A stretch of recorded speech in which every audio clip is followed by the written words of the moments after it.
I love expansions to games, but I have to say, for 2017, I felt more impressed with the quality of expansions that came out than I was the actual games that came out. Objection! Objection!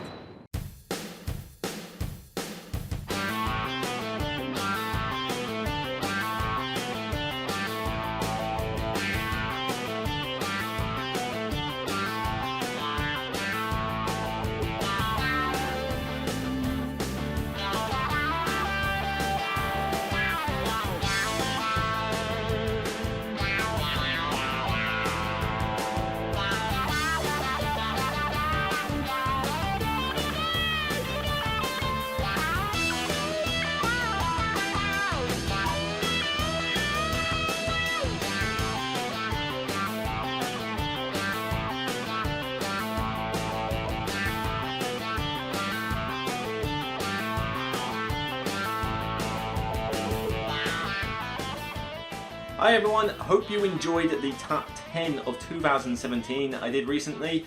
This is kind of a side-on to that, a side plot if you will, because I felt that there were so many good expansions this year that they deserved their own list. Obviously you can't put them in the top 10 of 2017 because they're expansions and not actual games, but I felt that these deserved a decent mention because there's been a lot of great expansions this year, even compared to previous years. And I love expansions to games, because when you buy a new game, you don't know if you're going to like it that much. And even then, if it's basically just taking something that another game has done and trying to make it better, then, well, you don't know if it's going to beat the old game. So there's always a bit of up and down roller coaster ride with that. But with expansions, if you're buying an expansion for a game you like, you know you're going to like it. Whether it will do as much as you would like an expansion to do remains to be seen, but generally you're going to like it because it's making a game that you like even better. So, which were my favourite this year?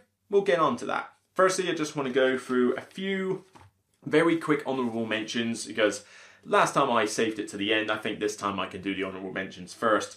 So I have not put on my top 10 list the fifth ingredient for Potion Explosion. Decent, adds a wild ingredient, adds some extra ways to change up the game.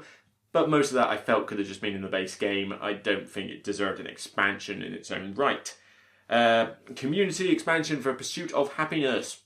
Cool expansion. Adds a new sideboard. Hasn't jumped the game to like stellar levels. I already really enjoy it. It's one of my favourite games. But as an expansion, I thought it was decent. Gives you more of the good stuff. But it wasn't like blew my mind or anything. Streets of Arkham. Now, this is kind of a context you'll see with a lot of the expansions in my top 10. If an expansion basically just added more of the good stuff, it doesn't really make my top 10. Because I'm looking at expansions where, you actually really do change up something fundamental in the game. Or it makes such a massive improvement. With Streets of Arkham, it added more scenarios, more investigators, more, monsters, that kind of thing. And it's a great expansion. Probably the first one you should get when you buy Mansions of Madness 2nd Edition. But that's pretty much what it did. It added more of the good stuff. And it was good stuff, but didn't really change up anything to a great extent. So an honourable mention, but doesn't quite make the list. Anachrony, yeah. I put on here the exosuits, which you can get as an expansion, but yeah, that's purely just because they look awesome on the board. That was a visual thing, so I give it an honourable mention, but yeah, there's no way it could make a top 10 list and be fair. And a very special mention, I've even highlighted here as a special mention, goes to the Valhalla expansion, and I think the other one, I forget its name, for Champions of Midgard. It's not made this list, and I bet for a lot of people, if you were doing a top 10 of 2017, it would make your list. But I don't own Champions of Midgard anymore. I played the base game, thought it was okay. Certain things I didn't like. I preferred my Lords of Waterdeep with the Scoundrels, so I sold Champions of Midgard on. So I've not really had a chance to try it with the expansions, despite knowing one or two people who own the game.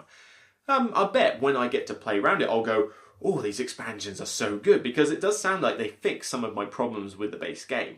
But because I don't own it, because I haven't played it, I couldn't do it for this list, so I give a special mention, because it's getting a lot of praise. Those expansions have elevated Champions of Midgard for a lot of people, Tom Bassel included. Go check out his top 100, the top 20. And you can see that the expansions have done such a good job in elevating that game. So I don't deny that they probably are good expansions. but because I've not played them personally, they don't make my top 10. Just wanted to give them a special mention though, in case you were like, how dare you leave them off the list? Well, I've at least given them a mention, so that was nice of me, wasn't it? Anyway, on with the top 10 expansions of 2017.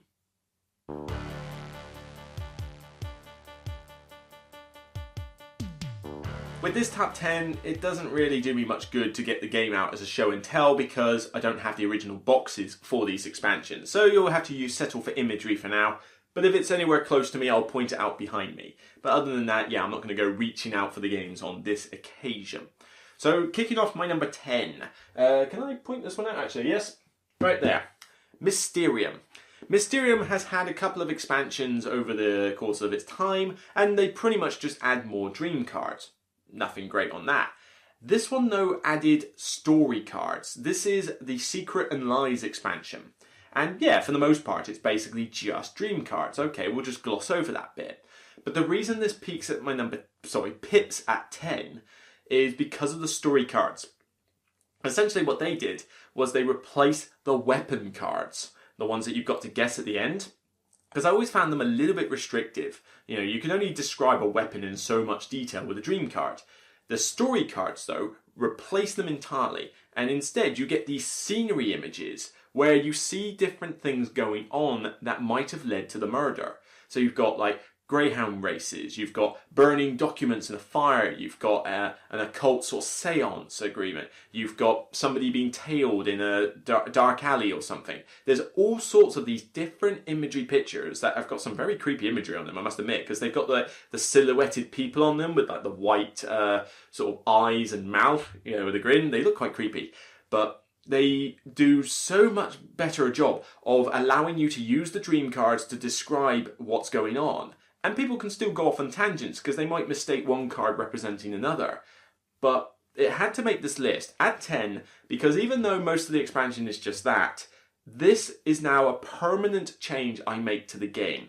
I will never use the weapon cards anymore unless it's someone else's copy. If it's my copy you're playing with, we're using the story cards because they are just infinitely better than using the weapon cards. And I thought for that kind of, you know, that sort of change and improvement alone, it deserved to at least make number 10 on this list. So that is Mysterium, Secrets and Lies.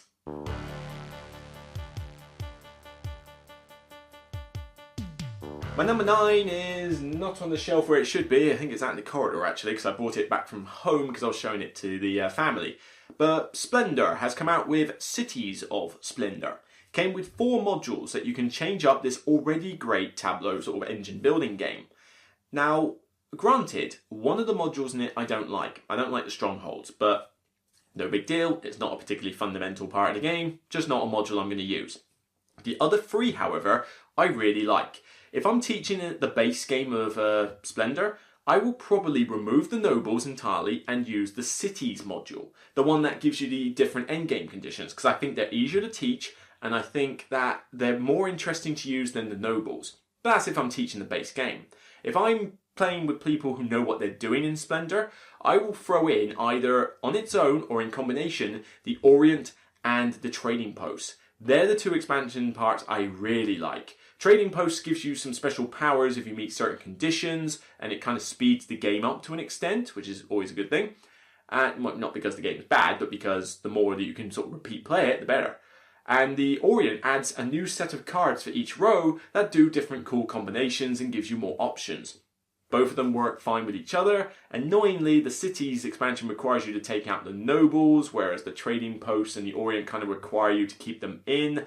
So they really could have thought a bit better about the compatibility of the modules, which is why this one can only reach as high as number 9.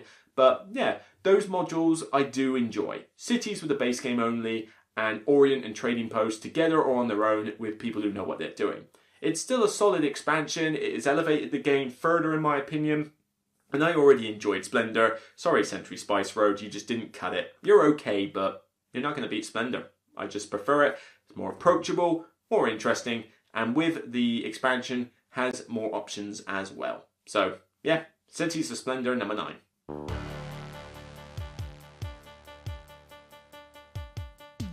My number 8 kind of almost betrays the rule of you're just getting more of the good stuff. However, the extra mechanics that are thrown into this expansion were very interesting. But it was also a huge expansion. It gave you, cards to do with part of the Marvel universe that had not been represented in its fullest, certainly from the background characters. But one thing I had to say about the Legendary X-Men expansion was one element in it particular really sold itself. I mean, I love all the extra heroes and the masterminds and the schemes because it was portraying from the X-Men universe. The mechanics that you had on the individual cards were interesting and they worked very well. So, that was already a decent expansion. But one thing it really did, and why it had to at least get to number 8 on this list, was because of the horror cards. There is a mechanic in this where you can put these horror cards onto masterminds and it beefs them up.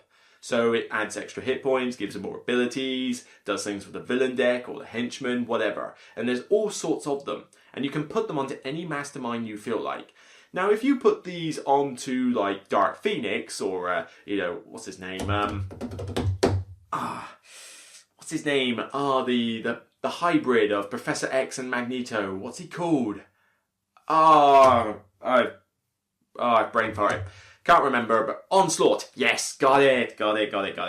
But, if you put it on those masterminds, and you're basically just asking to get your butt kicked. It's really, you are suicidal if you do that.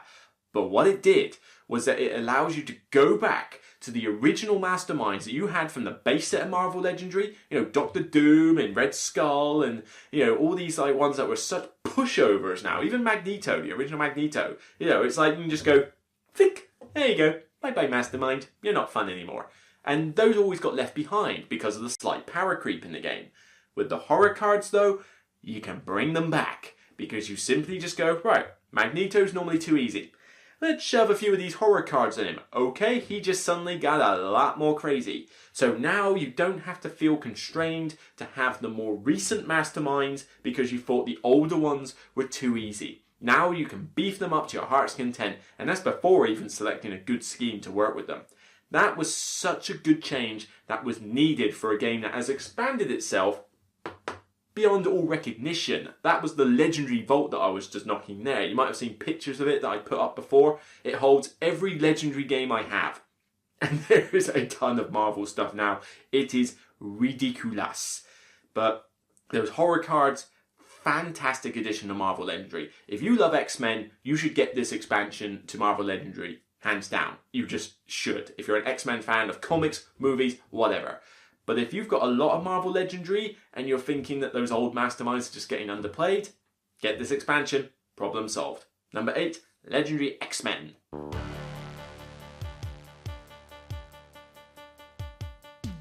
This one, I'm going to be nice. I'll pull this one out, mainly because it's within easy reach and because, well, it's a solid expansion in its own right. Ticket to Ride, oh, gotta be careful, everything is trying to come out. Ticket to Ride, France and Old West. This expansion, for all of us, Ticket to Ride. Ticket to Ride's a great game, more deserving of a top 100 spot than, say, half of the other stuff in the top 100. But France and Old West gives you 2 more maps, which function a bit like the other maps. 2 more maps, change up something in the game, but whoa, what they change in here is pretty substantial. The Old West is an okay map. It allows you to basically you have to direct the routes from cities, so you can't just build anywhere on the board, you've got to build in a continuous line. And that's a pretty decent way to play, it changes things up and allows for 6 players. But the France one is the one I really like from this, where you have to build the tracks on the board first before you can lay them. You've got overlapping tracks where you can block off certain other tracks from ever being laid out. You can steal other people's tracks that they've laid out, because just because they've laid it doesn't mean you can't nick it if you've got the cards. And so the map layout changes every game.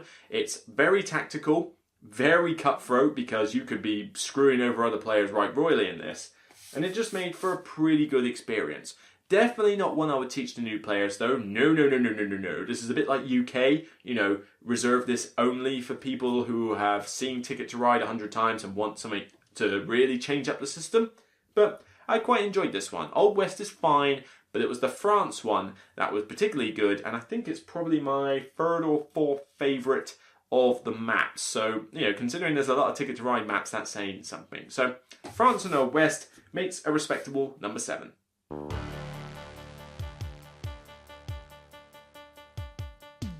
My number 6, I don't really need to bring out the game, but you can probably see it. Is it in their reach? Not quite. Well, just out of sight is Automobiles, which is my pick for a pool bag building game. Well, with the exception of Coffee Roaster, but for multiplayer purposes, certainly. And this is Racing Season.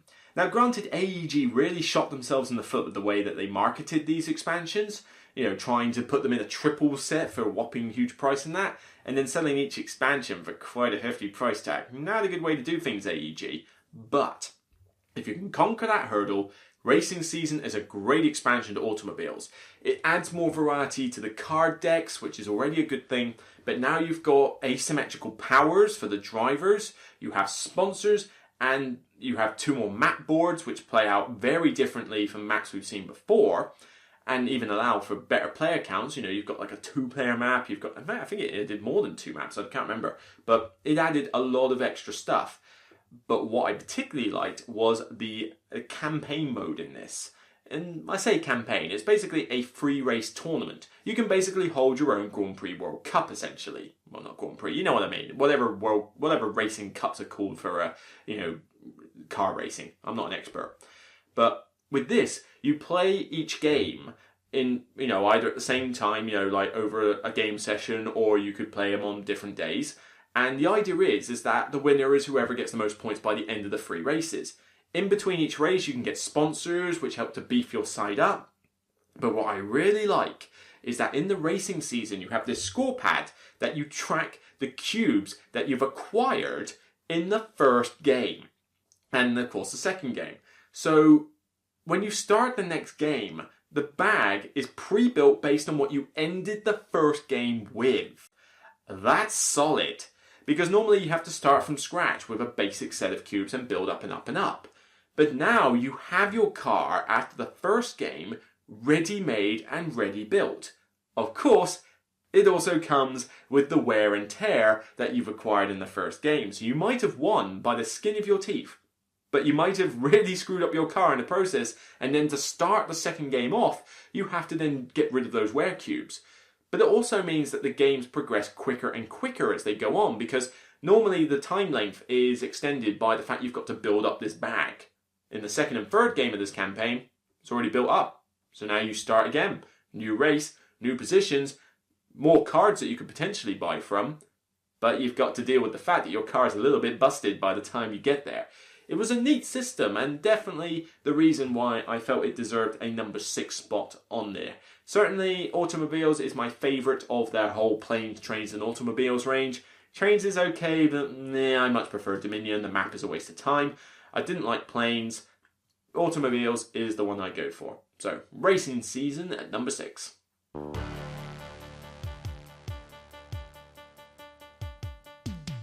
Now this next expansion is quite an amusing one, because I originally went on such a rant with this expansion. I mean, this is one of my most viewed review videos out of the lot, and it shocks me.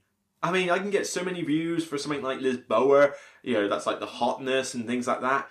But this one has generated a ton of views, and it's just an expansion.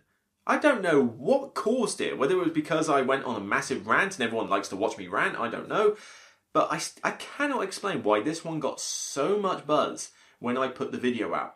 And that is the 5 Tribes expansion, Winds of the Sultan. Now, I stand by my original point that I hate the 5-player mode in this.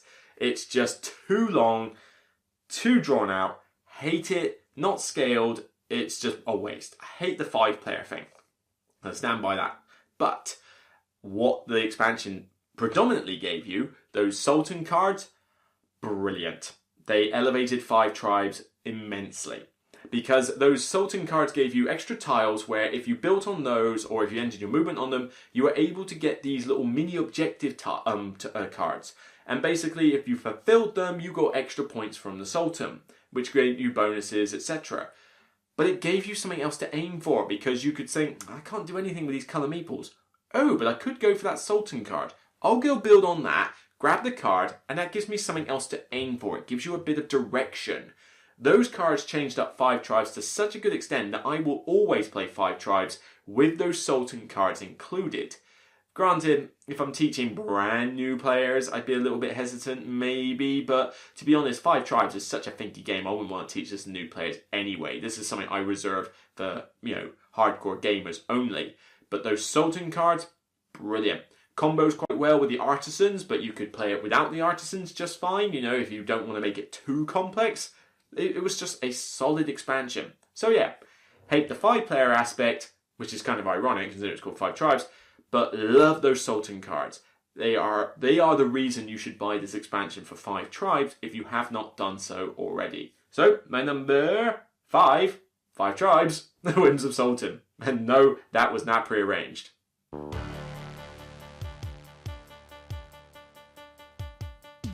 Okay, tap 4, and I've got to be a little bit careful because I'm starting to run out of breath with the amount of talking I'm doing. Bear in mind, I just did the top 10 of 2017. Give me a break. I've only got so much breath and energy.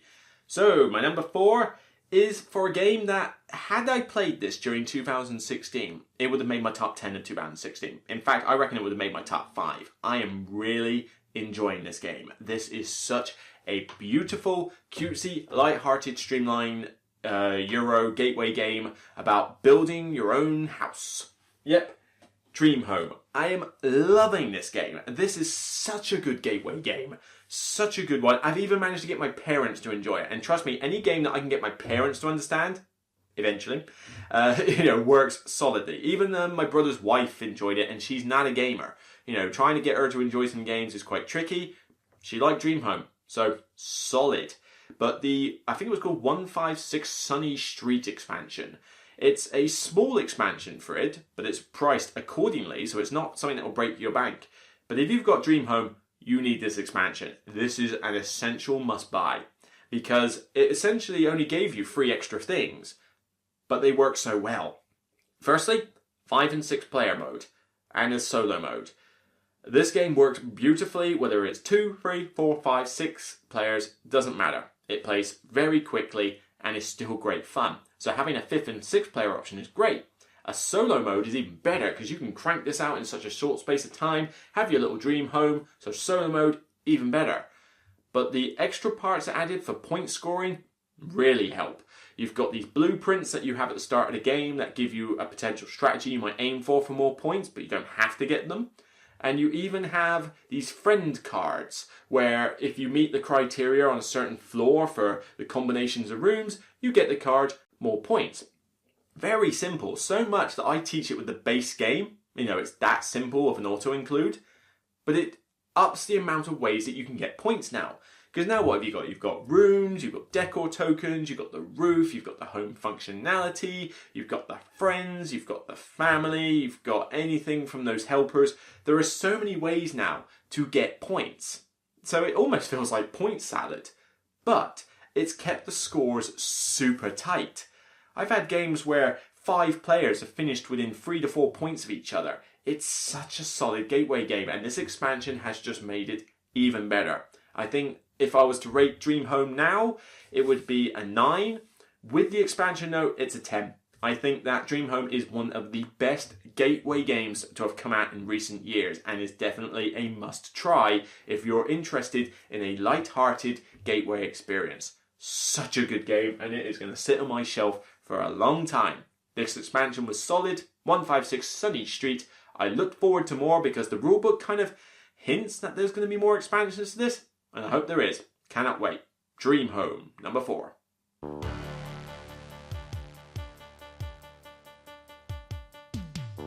My number 3 is a big game. One of the biggest on my shelf. One of my favourites though. I just wish I could play it more often. That's why it's a little hard to sort of justify hanging on to it sometimes. But Star Wars Rebellion. It was a solid 2-player game. Love it to bits. Gives you such a rich, immersive Star Wars experience in a box. Providing you can get it to the table. 2 players in like 2 to 3 hours.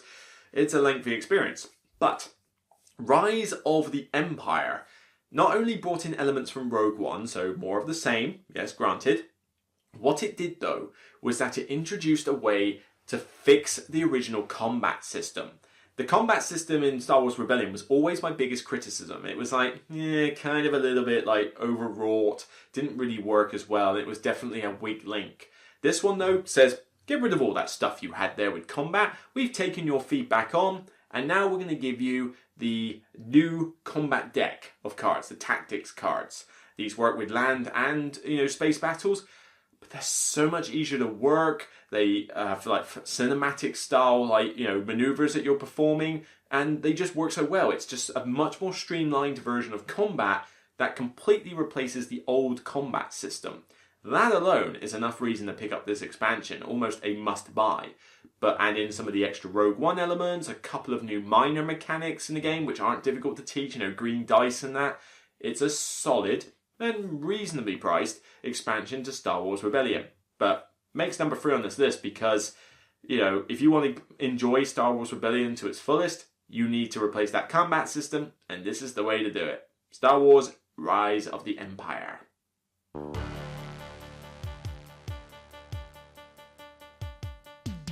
This one I'm going to pull out mainly because, unfortunately, I was forced to keep the box for this because unless I can get one of those legendary boxes, I'm not going to be able to fit this in. Number 2 is Scythe, the Wind Gambit. This one brought in 2 extra originally fan-made variants called the airships and the, resolution tiles. These are such good additions to Scythe. The airships alone are already cool. They're super huge miniatures. They carry your troops and resources on them. They've got variable, aggressive and defensive abilities every game. If you want to make it super complex, you can give each person their individual powers. Not recommended. I suggest you just stick with the global ones, but the airships alone are great. The resolution tiles though, oh yes. One of my only criticisms of Scythe. Can end a bit abruptly and it's always the same type of ending. 6 stars, game ends. The resolution tiles though change the way the game plays and how it ends, because now it's not just, I've got my 6th star. Now it's like you get your 5th star and the factory blows up, or you need to have a certain amount of gold as well as the stars, or you just end the game after 20 turns and see who wins. That's one of my favourites actually, because it forces you to really get out there quick without turtling for ages. So the resolution tiles just fix that problem I had with Scythe, which a few people have with Scythe. It is a good fix.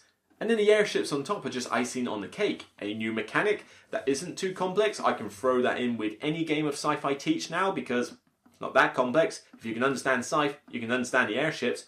And the resolution tiles are a must-have if you want to vary the endgame. I would say get this before you even get invaders from afar. That's how much this expansion works. So, my number 2, just edged out by my number 1, but Scythe, the Wind Gambit. Solid.